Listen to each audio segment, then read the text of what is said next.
It's time to play Which is AI. Ito yung video number 1 at ito naman yung video number 2.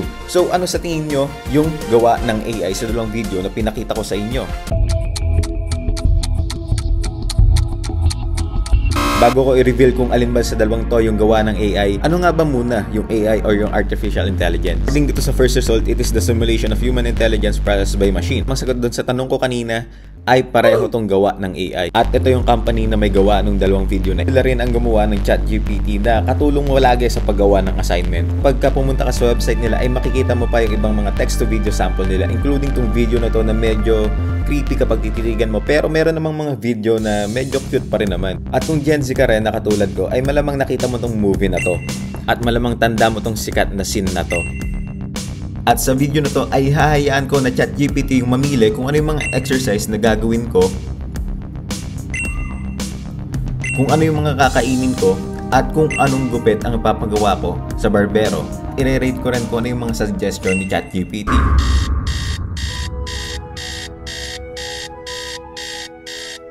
Good morning! At syempre itong camera na to, nagre-record to buong magdamag.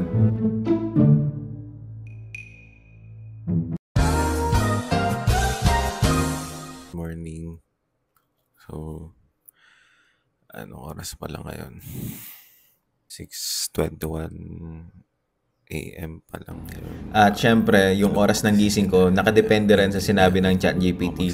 Ito yung footage na kinuha ko kagabi. What is the best time to sleep? Sobrang haba. The best time to sleep can vary depending on individual preferences and schedules. It's nasa pinaka-last na line pa. What is the best time? Ayan. Isang paragraph nga. Baka mali lang yung way ko ng pagtatype. Mas mahaba pa tuloy. Parang mas napapahirap ata na to yung buhay ko kaysa mas mapadali ah. Last na tanong. Isang paragraph na naman yung sinabi sa akin. Can be a good time for many people. Allows decent amount of sleep. However, so anong oras ako gigising? Parang so far ngayon 1 out of 5 pa siya kasi hindi ako binibigyan na eksaktong oras ng tulog, itong oras ng pagising.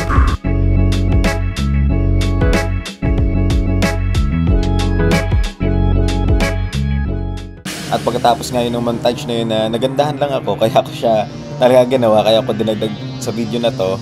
Nagbihis na ako ng workout clothes dahil nga tatanungin naman natin ang ChatGPT kung ano naman yung best exercise. At pagkatapos nga ng ilang minuto kong pagtatype, ito na yung sabi ng ChatGPT.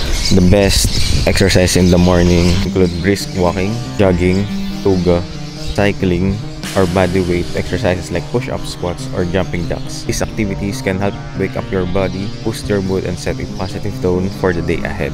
Siguro sa tingin ko, 4 out of 5. Ito yung walking ko na dapat 5 minutes lang, pero naging 10 minutes kasi nag-shoot ako ng video eh. Ayun nga, nadagdagan ng mga mahigit 10 minutes yung paglalakad ko. Kaya naman, nung nagja-jogging na ako, nilisan ko yung pacing ko ng konti kahit na medyo hinihingal ako. Hindi ako huminto kagad kasi kailangan ng 30 minutes everyday ng katawan natin ng cardiovascular activity. Pero kapag ka nag-shoot ka ng YouTube video, nagiging 60 minutes yun. Syempre, hindi ko naman pwede basta iwanan yung camera ko, no? Pagkatapos nga ng mahigit 60 minutes na cardiovascular activity, ito na yung kasunod. Mga bodyweight exercises like push-up, squats, or jumping jacks. So, walang sinabi kung ilang reps or ilang sets. Gawin na lang natin yun kung anong pagkakasunod-sunod. Huwag niyo akong judge kung makakailan lang ako. Tsaka kung ano yung form ko. At ito na nga yung push-ups. At habang nagpo-push up ako, hindi ko na rin namalayan kung ilan yung nagawa ko na push-up. Basta alam ko mga nasa 100. Kung mga jumping jacks naman na nasa mahigit 200 yung nagawa ko. At dito naman sa squats, mga nasa mahigit 100 yung nagawa ko katulad yung sa push-ups. Kinulang pa nga ako dun sa workout eh, kaya naman dinalwa kong set ng 200 yung jumping jacks at yung squats na ginawa ko. At ang next activity naman ay shooting drills. At hindi ko in-expect talaga honestly na ganito yung magiging reply ng ChatGPT sa akin na sobrang detailed niya. Kaya naman sa sobrang tuwa at excitement ko, ginawa ko kagad yung mga workout na nabasa ko. At ang problema lang ay nalimutan kong i-hit yung record sa camera ko. Kaya naman ang ginawa ko na lang ay in-speedrun ko yung mga workout na sinend ng ChatGPT sa akin. Enter speedrun timer at enter speedrun music.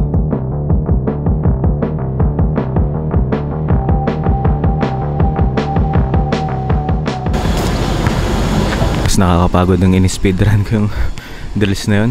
Kung normal ka lang na basketball player katulad ko, malaki may tutulong na to, lalo na kung may mga liga-liga kayo ngayon. Para sa akin, basketball workout drill by Coach ChatGPT. 4 out of 5 pa rin kasi okay naman yung drills. Ang iba pa rin nga talaga kapag may legit na coach ka na tao na pagagalitan ka, tsaka pag merong mga advice pagkatapos ng workout drills. Next activity naman.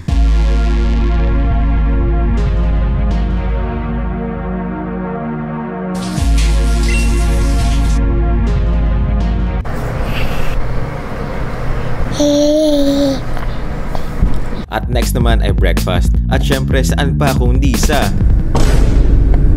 At ito nga yung sinuggest ni ChatGPT. Gusto ko pa man din sana mag-rice out pancake pero wala akong magagawa. Ayun yung video natin ngayon eh. Take your order, please. Hello, good morning. Isang sausage McMuffin with egg. A la carte ng bill pa. Thank you. Kaya naman kahit masama yung loob ko, wala akong magagawa. At nakita ata ni ate yung camera kaya napangiti siya dito. Swipe, drive-through!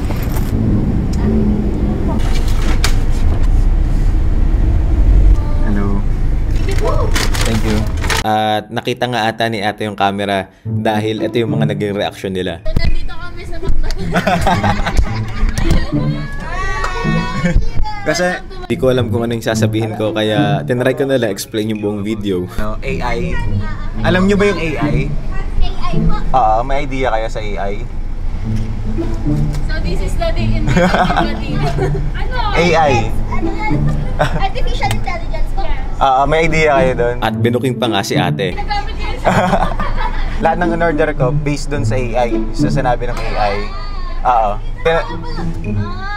Kaya daw pala ang tagal ko kanina mamili ng pagkain. At tinanap niya rin yung order ko kanina. One piece chicken, sausage, egg muffin. Thank you po. Thank you. Bye-bye. Thank you po.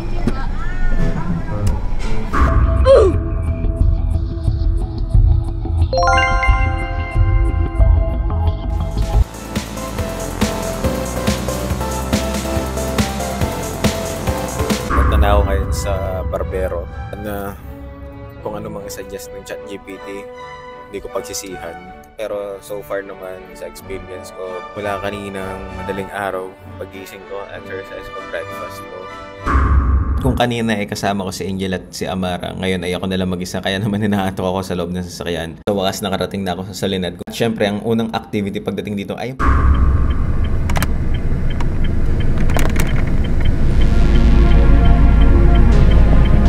generic na naman yung binigay na nasagot sa akin. Kaya nag-type uli ako sa ChatGPT. 4 na paragraph pa yung... Kaya naman imbis na magtagal ako sa pagpapark ay yung reverse na lang. Mahalaga daw parking between the lines. Para siguro sa mga bagong nagdadrive, maganda na gamitin yung ChatGPT. Lalo na napakarami info na binibigay niya sa'yo. Depende na lang siguro sa establishment or location ng pagpaparkingan mo. Kung may mga rules sila na ganun, ayun yung susundin natin. Siguro out of 5 stars, 4 out of 5 siguro para sa akin. Kasi madali naman siya gamitin at madali siyang maintindihan. Binibigyan ka pa rin ng choice, ease of exit or yung ease ng pagpapark mo kaagad. Kaya naman pagkatapos ko magpark ay nagdiretso na kaagad ako sa barbero dahil mga 5 to 10 minutes yung layo nito mula dun sa parking lot. Pero kapag nag-shoot ka ng isang video, parang aabot siguro ng mga 10 to 15 minutes. Ewan ko ba kung ba't ko ginagawa to? Ilang weeks ako hindi nagpagupit para sa video na to. Siyempre, kailangan ko na mag-prepare sa kung ano mang isa-adjust ng ChatGPT na gupit para sa akin. At habang papalapit na ako ng papalapit dun sa pagupitan, ay kinakabahan na rin talaga ako na hindi ko maintindihan. Kaya nung ako nung kasunod, hindi ko alam kung anong sasagot ko. Ano yun? Wait lang. At nung makita ko yung result, hindi ko rin alam kung paano ko sasagot. Yung paper thin. Tapos yung medyo parang under ka. Okay lang. Ito, okay. Magaling. Oo, magaling. Sinearch ko rin kung anong itsura nun dahil wala akong ka-idea dun eh. At tinanong ko na rin kung alam nyo kuya yung yung AI. AI, may idea kayo kung ano yung AI? Parang sa mga computer. Kung tinype ko kanina kuya, tinanong ko kung ano yung bagay na gupit. Tinesting ko lang kung okay, kalalabasan. Yun yung ginagawa kong video ngayon eh. Nababayaan ko yung... Parang binablog mo din. Oo. Kaninang umaga kung ano yung exercise na gagawin ko. Kung anong agahan yung kakainin. Nauuso na kasi yun eh. At habang dire-diretso ako sa pagpapaliwanag kung ano ba yung ginagawa ko talaga sa video na to. Si Kuya talaga namang dire-diretso lang dun sa paggugupit sa akin eh. Kaya naman... Sobrang laguna ako yan ng buhok. Tapos ang init pa. Kanina umanap talaga ako ng parking na eh. At after ng ilang minutes kong pangdadaldal kay Kuya, ito na yung resulta nung sinuggest ni ChatGPT. Nudge ng iba pang mga services na ino-offer nila dito. Iniwan pa nga ako ni Kuya sa part na to eh, kaya medyo kinakabahan ako pero buti na lang bumalik siya kaagad. Thank you ulit kay Kuya Albert para sa gupit at sa buong service. At ito na yung rating kay ChatGPT at kay Kuya Albert. Kung kay ChatGPT siguro 1 out of 5, kay Kuya Albert 5 out of 5. Kasi di ko alam kung napansin nyo ba, 3 out of 3 siya dito sa lahat ng binato niya na towel. Ang din alam kung tama ba yung mga pinaprompt ko na mga message kay ChatGPT at napaka-generic ng mga sinasabi niya sa akin ngayon. Pero yun nga, parang mag-iisip ka pa rin ng tamang mga words na gagamitin para makuha mo yung gusto mong mga result sa kanya. Hindi pa rin niya kayang palitan o hindi niya pa rin kayang tapatan yung utak natin, ng mga tao. Pagka-uwi ko ay tinanong ko agad si Angel. Ano ba sabi mo sa gupit? Ano ang rating ni Superman? Kamukha mo si Superman. Yung buhok lang naman eh. Yung may maliit na pakulot. Siguro 9.5. Kulang ng 5 kasi sobrang nipis dito. Panot ka na lang talaga. Grabe naman.